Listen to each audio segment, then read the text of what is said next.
Okay, so here are just some unit circles that we have learned before, so hopefully you take note of it.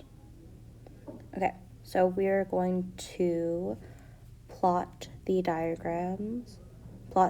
graph, of my sine function. Just remember the cast rule, that's what I'm doing right now, where I know that sine 0 degrees is equal to 0. If you don't believe me, here it is on the calculator. Then sine 90 gives me 1. Sine 180 gives me 0. If you don't believe me, I'll show you on the calculator right now. 270 will give me -1. And then sine 360 will just, the same thing as sine 0. So I know that also gives me 0. Then I'm going to fill in the values that I know from here. So I know sine 45 degrees is 1 over root 2. If you want to rationalize the denominator, it's root 2 over 2. If I want it as a decimal, 1 over root 2 gives me 0.71. And I know that 135 is the same thing as 45 degrees, just in a separate quadrant. And going back to the cast rule to make sure if my ratios are positive or negative. Okay, so then over here, I know that 225 degrees is the same thing as 45-degree angle, just in a separate quadrant. And based on the cast rule, I know that sine is negative in the third quadrant, which would make sine 225 negative 0.71. And I know that sine is also negative for sine 315, so that's also negative 0.71. Now let's fill in the rest. I know that sine 30 gives me a half, which is otherwise known as 0.5.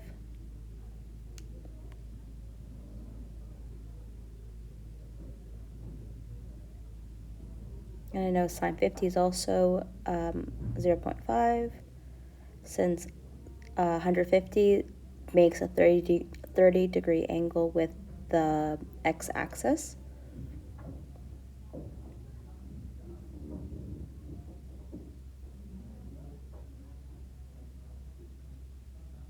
Then let's fill in the rest. I know that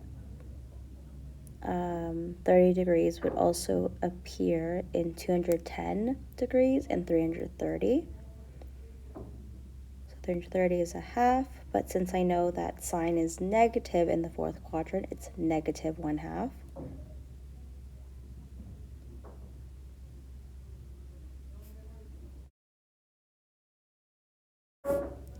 So here I know that sine 60 is otherwise known as root 3 over 2. Here I'm just proving it. So I know that sine 60 will give me 3 root over 2. And it's positive in that quadrant.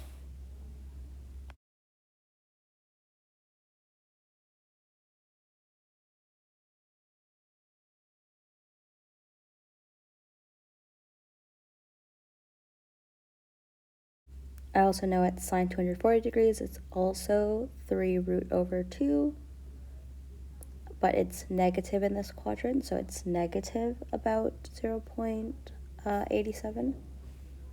And same thing at sine 300, it's negative in that quadrant, so it's negative 0.87. I have my chart filled in. Take the time to graph it.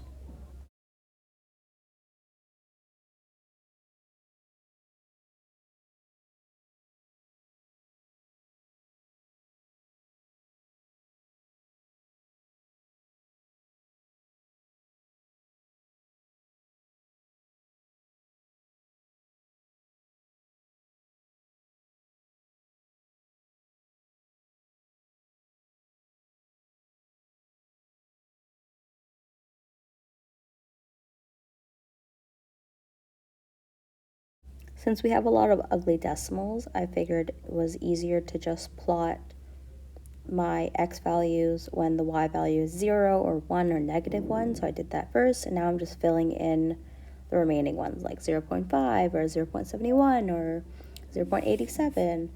But other than that, just start plotting.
Then once all of our points are plotted, just make a curve. So as we can see, the sine function, which is just, we're graphing y equals sine theta, is just a periodic function.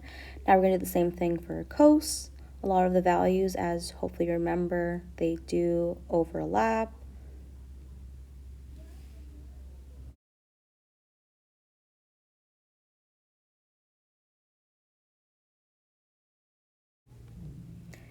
So I know that cos 90 degrees gives me 0. I know cos at 0 degrees is 1. I know cos at 180 is -1. If you don't believe me, I'm proving it to you right here. So if cos 90 was at 0, then cos 270 is also at 0. So I'm just filling in what I know. Then, since sine 45 degrees was 1 over root 2, I know that cos 45 degrees will also give me 1 over root 2. So I know that cos, the approximate decimal value of cos 45 degrees is 0.71. Just make sure with the cast rule if cos is positive or negative. But I'm just filling that in.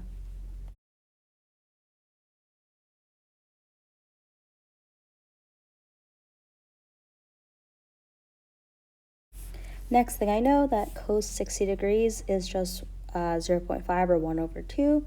Don't believe me, I proved that on the calculator just on the side over here. So I'm filling in all the 60 degrees and when it appears in different quadrants. Make sure with the cast rule to check if cos is positive or negative in the quadrant, but yeah.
So here I'm just checking and I'm showing you that which degrees appear in which quadrant, and then showing you if cos is positive, we'll keep the ratio as positive. If cos is negative, we'll keep the ratio as negative, which you can see with the green values of 210, 240, and 225, where I know cos is negative in that quadrant, so I'm just making my ratios negative.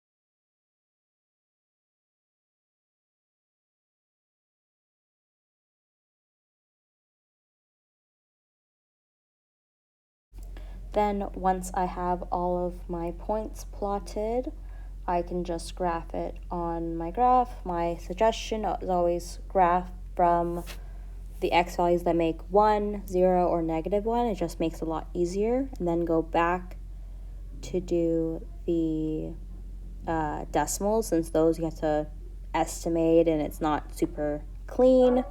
So I would suggest plotting the ones that you know are exact. Plotting the coordinates that you know are exact.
Then once the coordinates are plotted, draw your graph through all the points.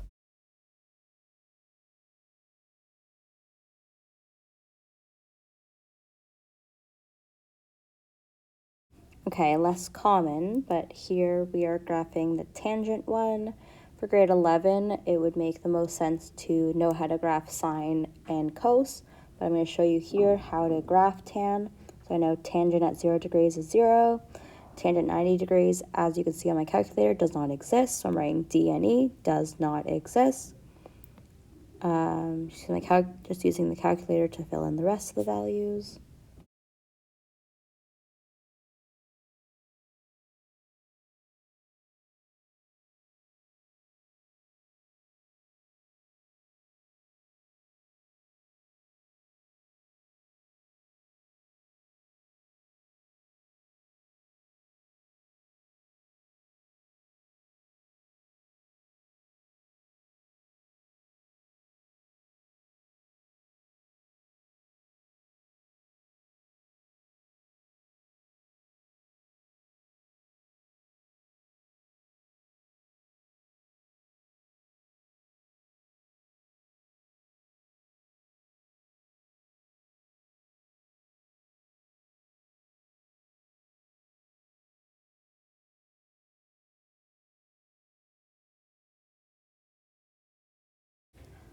I could not remember at the top of my head if tan 30, what it was as an exact value. So as you saw, I was trying to figure out what the exact value was, and I can see that tan 30 degrees as an exact value is 1 over root 3. So here I'm doing the CAS rule to help me determine whether or not tangent is positive or negative in all of the 4 quadrants.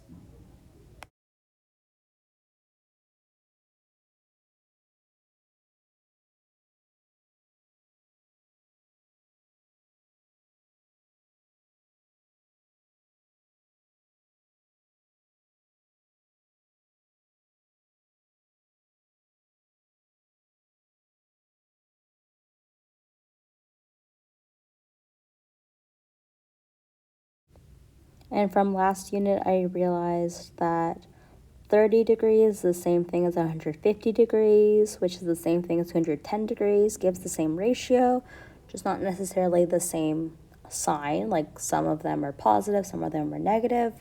But other than that, they still give the same number values. So I'm just filling in all of my 30-degree related angles.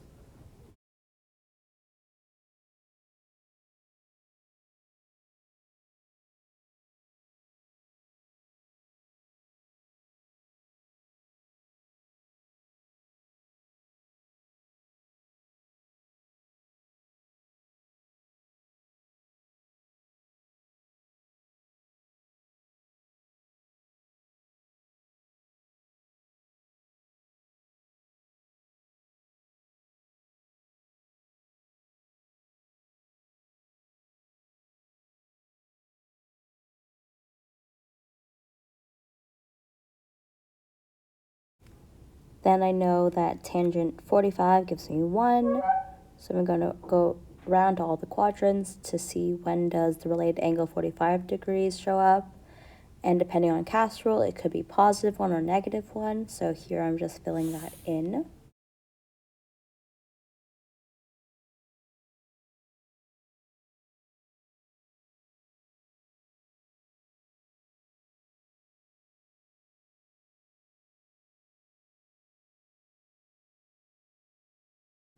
Then we have tangent 60 degrees, which I know is just root 3 over 1 or root 3, which gives me the approximate value of 1.73. So I'm going to fill out when 60 degrees appears in all of the other 4 quadrants and looking at cast rule to determine whether or not the ratio is positive or negative.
So now I'm going to start graphing my points. My suggestion is plot your x-intercepts since those are more exact.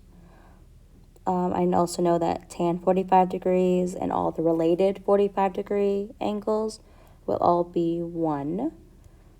So I'm plotting those. And then I'm using a dotted line to just visualize to you the vertical asymptotes, since we know that tan 90 degrees and tangent 270 degrees they don't exist there. So I'm drawing asymptote to demonstrate that. And then I'm going to plot the rest of the values.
Okay, and then once I've plotted them, I'm just drawing a line. So as you can see, because of the asymptotes, my different sections of tangent aren't connected, but they kind of make a little saddle as I'm connecting the points. And if we, of course, plotted more points, you would see how often it repeats itself. So here we're just doing the domain. Look back to your graph, but I know that the domain, based on the graph we drew, is x a member of all the real numbers such that x is between 0 and 360 degrees. Of course, if we plotted more values, we could just do x member of all the real numbers, and that was it. But since we only plotted so much on the graph, I'm restricting it to those boundaries. I'm limiting it to those boundaries, sorry. And cos is also x member of all the real numbers such that x is between 0 degrees and 360 degrees. Tangent, yeah, so that's tangent.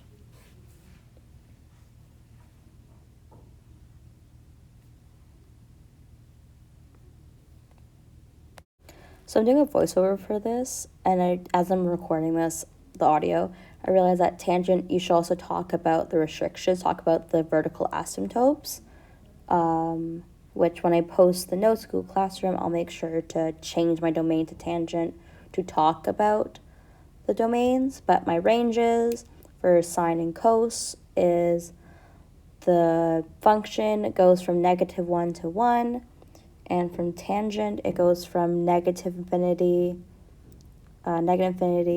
tangent between negative infinity and infinity. I'm just going to get one thing clear. The reason why I don't say it's greater than or equal to is because tangent can't equal infinity. So I'm writing a little note. It's impossible to equal infinity.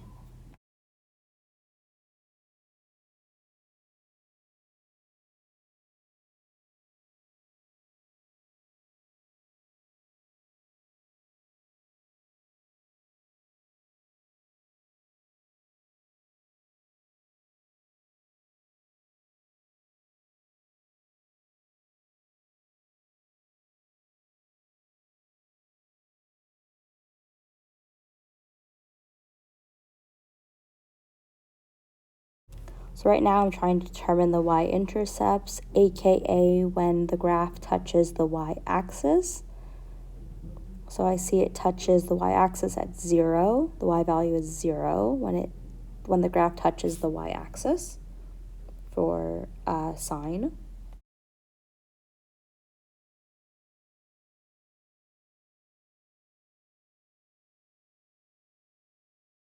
So the y-intercept for sine is 0, the y-intercept for cos is 1, and the y-intercept for tangent is also 0. Now I'm determining my x-intercepts, aka when the graph touches the x-axis. So I'm just highlighting those points on my sine graph.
Now, as I was writing this, I realized that the reason why tangent theta has the x-intercepts at 0, 180, and 360 is because of the trig identity, where tangent theta is equal to sine over cos. I know that when sine is 0, which is at 0 degrees, 180, 360, then tangent also at 0. But when cosine is 0, we know that, getting past me, caught up. Okay, so when cos theta is 0, we know that we can't have a number divided by 0. It doesn't exist. So that's also why we have the vertical asymptotes at 90 degrees and 270, because that's when cosine is 0, and that's unfortunately undefined.